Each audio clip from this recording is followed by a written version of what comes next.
Hey PTE aspirants! Welcome back to our channel, your go-to place for mastering the PTE Academic and PTE Core.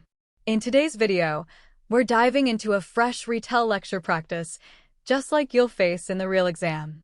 I'll play the lecture first, and then you'll hear the perfect model response, so you can boost your fluency, content, and pronunciation scores. Make sure you grab a notebook for keywords, because this is your moment to practice like a pro.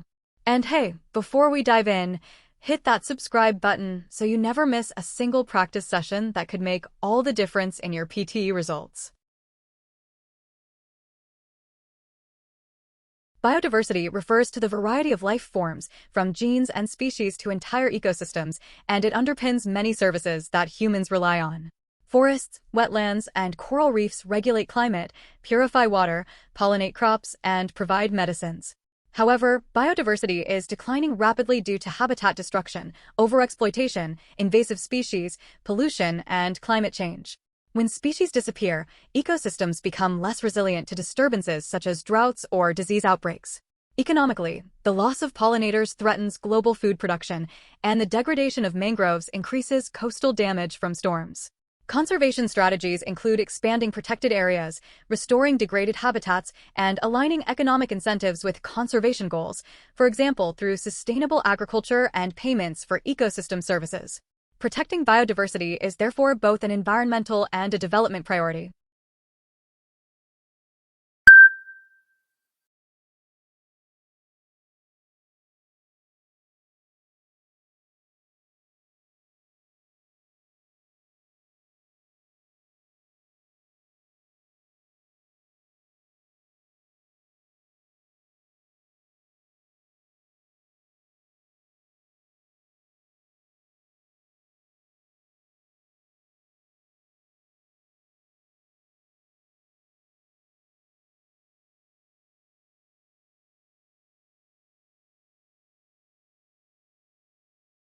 The lecture defined biodiversity as the variety of life that supports ecosystem services like climate regulation, water purification, and pollination.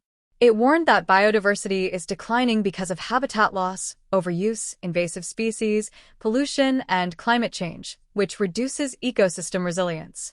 Practical impacts include risks to food production when pollinators decline and higher storm damage where mangroves are lost.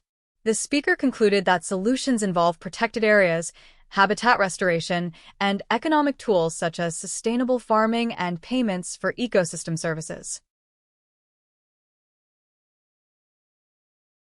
Inflation is the sustained increase in the general price level of goods and services. Moderate inflation is normal in growing economies, but high and volatile inflation erodes purchasing power and creates uncertainty. Central banks attempt to stabilize prices by adjusting interest rates. Raising rates reduces borrowing and spending, which cools demand. Lowering rates stimulates activity. Expectations also matter. If households and firms believe inflation will stay high, they set wages and prices accordingly, making inflation persistent. Supply shocks, such as energy spikes or crop failures, can complicate policy because higher rates cannot quickly fix shortages. Many central banks therefore target a low, positive inflation rate and communicate transparently to anchor expectations.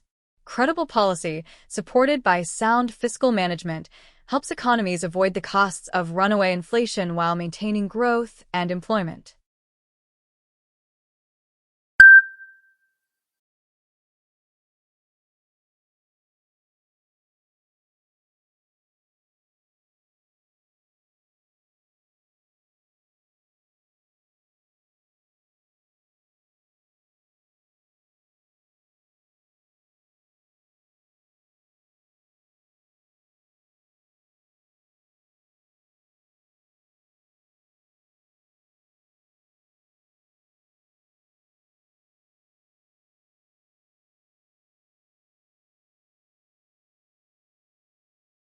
The lecture explained inflation as a sustained rise in prices and noted that excessive inflation harms purchasing power. Central banks manage it mainly through interest rates. Higher rates slow demand, and lower rates stimulate spending. Expectations were emphasized. If people expect high inflation, it can become self-reinforcing. The speaker added that supply shocks, like energy or food disruptions, make policy harder because rate hikes don't fix shortages. Hence, most banks target low, stable inflation and use clear communication and responsible fiscal policy to anchor expectations. Neuroplasticity is the brain's ability to reorganize itself by forming new neural connections across the lifespan. During childhood, plasticity is especially high, enabling rapid language acquisition and motor development. However, adults also retain significant plasticity, which supports skill learning and recovery after injury. Research shows that repeated, effortful practice strengthens synaptic pathways, while sleep consolidates those changes into long-term memory. Attention and motivation act like filters, prioritizing which inputs the brain encodes. Conversely, chronic stress can impair plasticity by elevating hormones that disrupt hippocampal function. Educationally, this means spaced practice, immediate feedback, and adequate sleep can magnify learning, whereas multitasking and fatigue reduce efficiency. The key idea is that abilities are not fixed. With targeted practice and healthy routines, learners can reshape their brains to improve performance.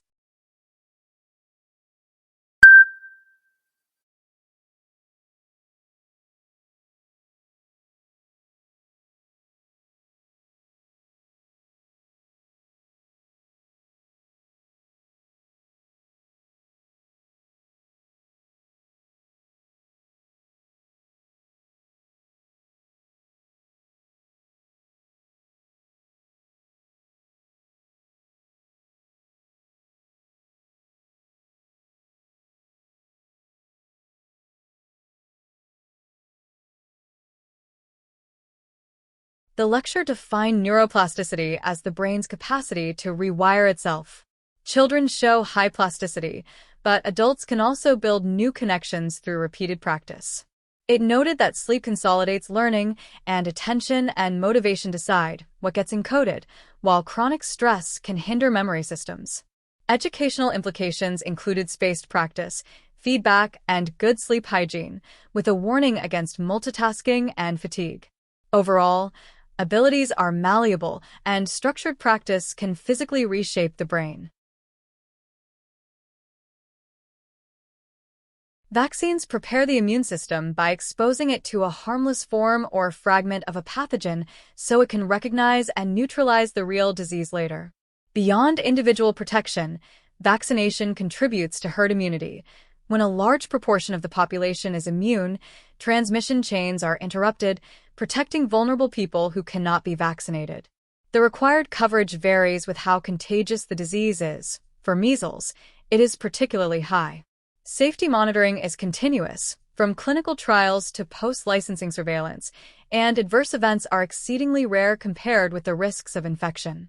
Economically, vaccination programs are among the most cost-effective public health interventions because they prevent hospitalizations and long-term complications. Maintaining high coverage depends on access, public trust, and clear communication from health authorities and community leaders.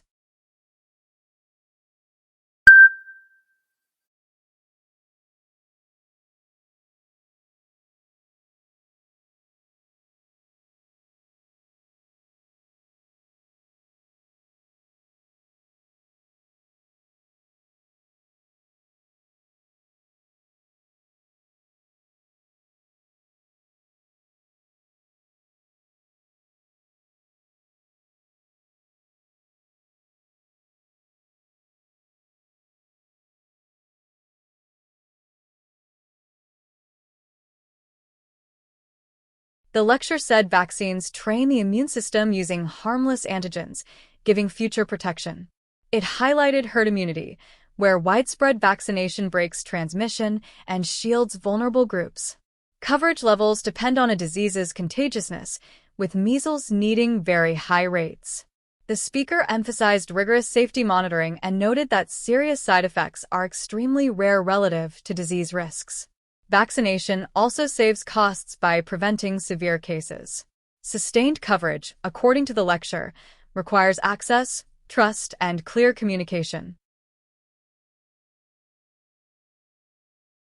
Renewable energy sources, primarily solar and wind, have become far cheaper in the last decade, making large-scale deployment feasible. Their main technical challenge is intermittency. Output fluctuates with sunlight and wind speed, while electricity demand follows daily and seasonal patterns. Grid operators manage this mismatch using flexible generation, transmission expansion, and increasingly, energy storage. Lithium-ion batteries can shift solar energy from midday to evening peaks, and pumped hydro storage moves water uphill when power is abundant, releasing it later to generate electricity. Complementary solutions include demand response, where consumers adjust usage in response to price signals, and improved forecasting that schedules resources more efficiently. A diversified portfolio, combining renewables, storage, demand management, and firm low-carbon sources, can deliver reliable, low-emission electricity at scale as systems modernize.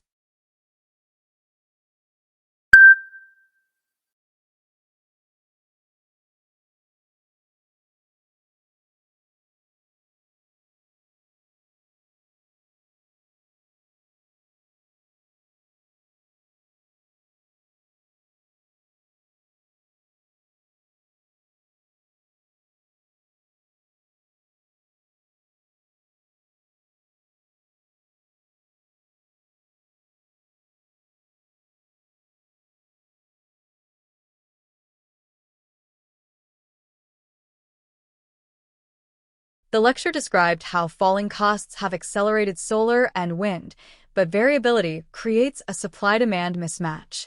Grid operators respond with flexible plants, stronger transmission, and storage.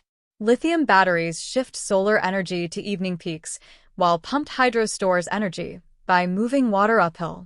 The speaker also mentioned demand response and better forecasting.